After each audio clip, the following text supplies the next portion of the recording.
mga 2 tablespoon lang. Tapos lagyan natin siya ng blueberries. Yan, mga ilang piraso. Pwede din kahit anong fruits na gusto ninyo.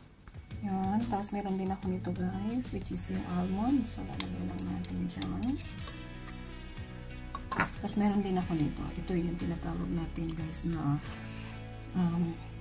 dito yung seeds ng pumpkin. Yan, lalagyan lang natin siya ng konti. Hindi masyadong marami. Yan. Tapos, lagyan natin na yung isang Weetabix.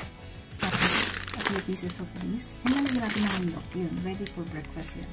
Yan. Tapos, lagyan natin siya ng Weetabix. Yan.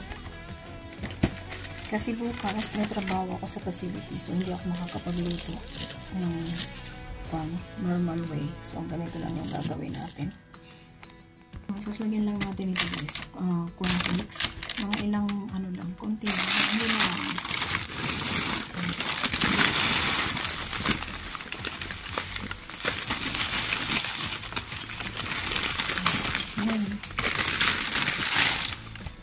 So, bali ganyan lang guys. So, may Weetabix, mayroong blueberries, may chia seed, tapos yung some cereal. Tapos, nalagyan lang natin siya ng milk. Okay? Very simple na. Meron lang akong ito yung jar na use jar na pinaglagyan ko ng ng mga jam.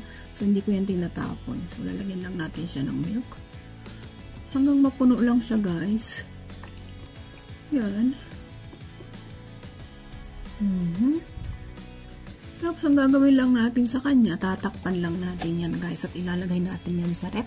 Kinabukasan, ready na siya for your breakfast. Ganun lang kasimple ang paggawa ng healthy meal para sa breakfast natin.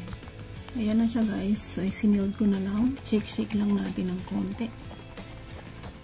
Ayan. Ayan na siya. Naka-ready na. Lagyan natin sa rep. Tapos bukas, ready na yan for breakfast. Tadaan! So, ayan na guys. Lagay lang natin siya dyan. At tomorrow, kukunin lang natin at kakainin natin yan sa breakfast natin. That's it guys. See ya!